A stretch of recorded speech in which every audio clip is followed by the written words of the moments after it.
Hello, and welcome to Storytime with I Have Issues. Today, I'm going to read to you a very, very creepy story called The Telltale Heart by Edgar Allan Poe. True, nervous, very, very dreadfully nervous. I had been and am. But why will you say that I am mad? The disease has sharpened my senses, not destroyed, not diluted them. Not dulled them, sorry. Above all was the sense of hearing acute. I heard all things in the heaven and in the earth. I heard many things in hell. How then am I mad? Hearken and observe how healthily, how calmly I can tell you the whole story. It is impossible to say how first the idea entered my brain, but once conceived, it haunted me day and night. Object there was none, passion there was none. I loved the old man. He had never wronged me. He had never given me insult. For his gold I had no desire. I think it was his eye. Yes, it was this. One of his eyes resembled that of a vulture, a pale blue eye, with a film over it. Whenever it fell upon me, my blood ran cold. And so by degrees, very gradually, I made up my mind to take the life of the old man, and thus rid myself of the eye forever. Now this is the point. You fancy me mad. Madmen know nothing. But you should have seen me. You should have seen how wisely I proceeded, with what caution, with what foresight, with what dissimulation I went to work. Dissimulation. I was never kinder to the old man than during the whole week before I killed him. And every night, about midnight, I turned the latch of his door and opened it, oh, so gently. And then when I had made an opening sufficient for my head, I put in a dark lantern, all closed, so that no light shone out. And then I thrust in my head. Oh, you would have laughed to see how cunningly I thrust it in. I moved it slowly, very, very slowly, so that I might not disturb the old man's sleep. It took me an hour to place my whole head within the opening, so far that I could see him as he lay upon his bed. Ha! Would a madman have been so wise as this? And then, when my head was well in the room, I undid the lantern cautiously. Oh, so cautiously, for the hinges creaked. I undid it just so much that a single thin ray fell upon the vulture eye. And this I did for 7 long nights, every night just after midnight.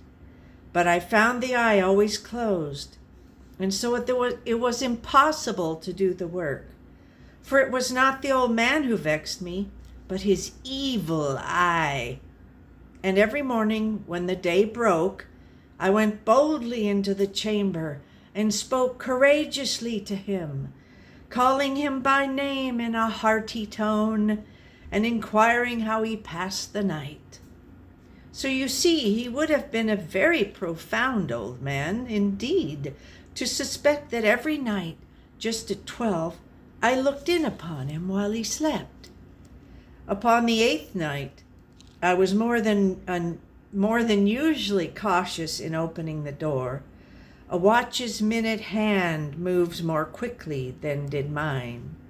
Never before that night had I felt the extent of my own powers, of my sagacity.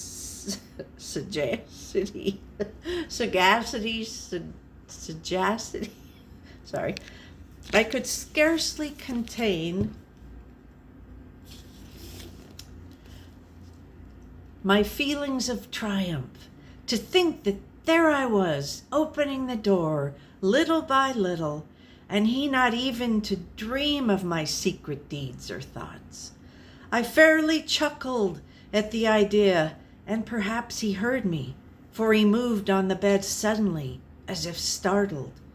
Now you may think that I drew back, but no.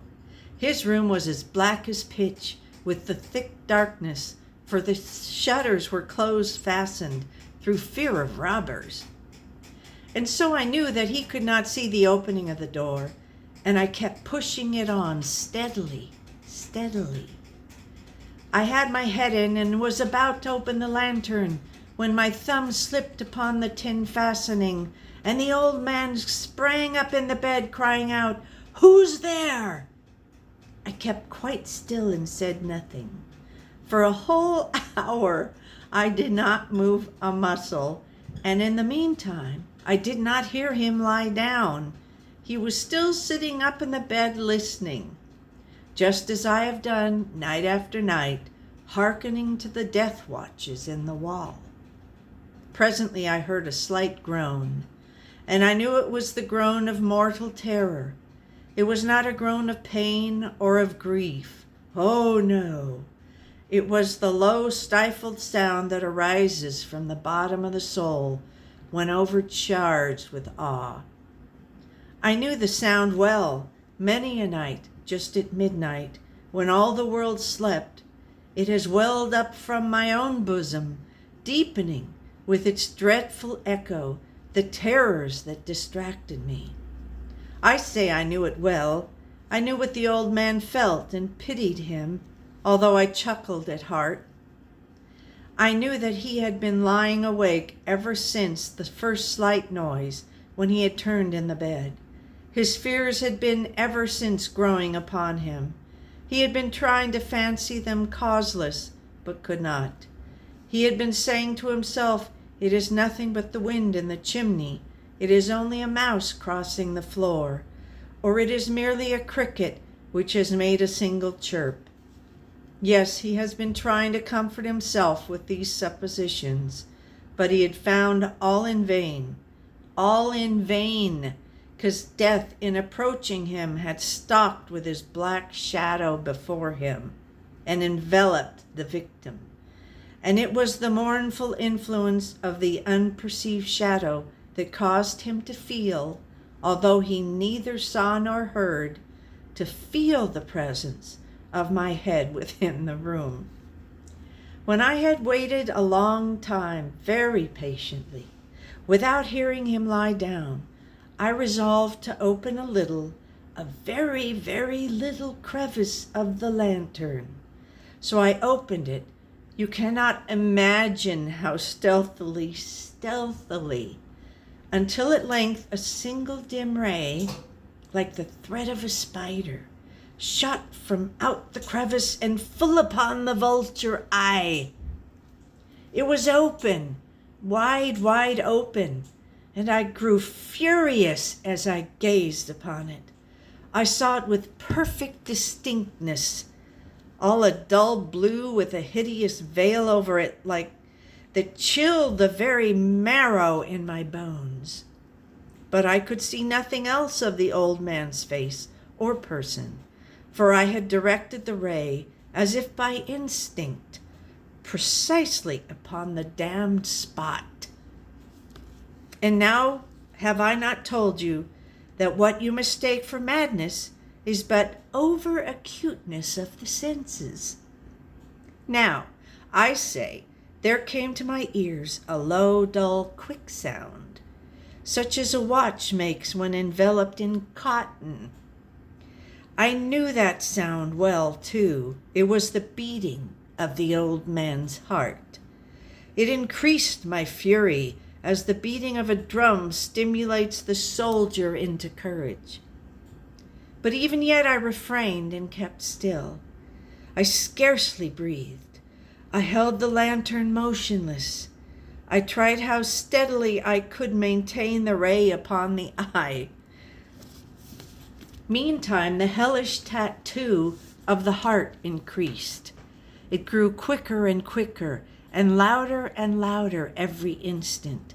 The old man's terror must have been extreme.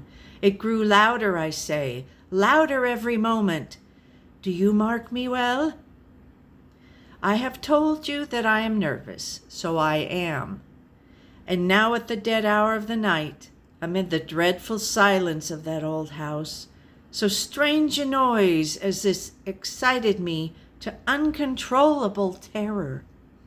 Yet for some minutes longer I refrained and stood still. But the beating grew louder, louder. I thought the heart must burst. And now a new anxiety seized me. The sound would be heard by a neighbor. The old man's hour had come. With a loud yell, I threw open the lantern and leaped into the room. He shrieked once only. In an instant, I dragged him to the floor and pulled the heavy bed over him. I then smiled gaily to find the deed so far done. But for many minutes the heart beat on with a muffled sound. This, however, did not vex me. It would not be heard through the wall. At length it ceased. The old man was dead. I removed the bed and examined the corpse. Yes, he was stone dead. I placed my hand upon the heart and held it there many minutes. There was no pulsation. He was stone dead. His eye would trouble me no more. If still you think me mad, you will think so no longer when I describe the wise precautions I took for the concealment of the body. The night waned, and I worked hastily, but in silence. First of all, I dismembered the corpse. I cut off the head and the arms and the legs. I then took up 3 planks from the flooring of the chamber and deposited all between the scantlings. I then replaced the boards so cleverly, so cunningly, that no human eye, not even his, could have detected anything wrong. There was nothing to wash out, no stain of any kind, no blood spot whatever. I had been too wary for that. A tub had caught all. Ha ha! When I had made an end of these labors, it was 4 o'clock, still dark as midnight. As the bell sounded the hour, there came a knocking at the street door. I went down to open it with a light heart, for what had I now to fear? There entered 3 men who introduced themselves with perfect suavity as officers of the police. A shriek had been heard by a neighbor during the night. Suspicion of foul play had been aroused. Information had been lodged at the police office, and they, the officers, had been deputed to search the premises. I smiled, for what had I to fear? I bade the gentleman welcome. The shriek, I said, was my own in a dream. The old man I mentioned was absent in the country. I took my visitors all over the house. I bade them search well. I led them at length to his chamber. I showed them his treasures, secure, undisturbed. In the enthusiasm of my confidence, I brought chairs into the room and desired them here to rest from their fatigues, while I myself, in the wild audacity of my perfect triumph, placed my own seat upon the very spot beneath which reposed the corpse of the victim. The officers were satisfied. My manner had convinced them. I was singularly at ease. They sat, and while I answered cheerily, they chatted familiar things. But ere long, I felt myself getting pale and wished them gone. My head ached, and I fancied a ringing in my ears. But still they sat and still chatted. The ringing became more distinct. It continued and became more distinct. I talked more freely to get rid of the feeling, but it continued and gained definitiveness until at length I found that the noise was not within my ears. No doubt I now grew very pale, but I talked more fluently and with a heightened voice. Yet the sound increased. And what could I do? It was a low, dull, quick sound. Much such a sound as a watch makes when enveloped in cotton. I gasped for breath, and the officers heard it not. I talked more quickly, more vehemently, but the noise steadily increased. I arose and argued about trifles in a high key with violent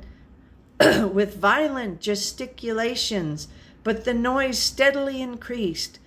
Why would they not be gone? I paced the floor to and fro with heavy strides, as if excited to fury by the observation of the men, but the noise steadily increased. Oh God, what could I do? I foamed, I raved, I swore. I swung the chair upon which I had been sitting and grated it upon the boards, but the noise arose over all and continually increased. It grew louder, louder, and still the men chatted pleasantly and smiled. Was it possible they heard not? Almighty God, no, no. They heard, they suspected, they knew. They were making a mockery of my horror.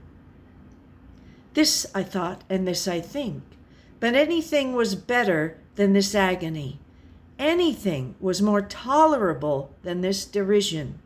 I could bear those hypocritical smiles no longer. I felt that I must scream or die, and now again, hark, louder, louder, louder, louder. Villains, I shrieked. Dissemble no more. I admit the deed. Tear up the planks. Hear, hear. It is the beating of his hideous heart. The end. Till next time.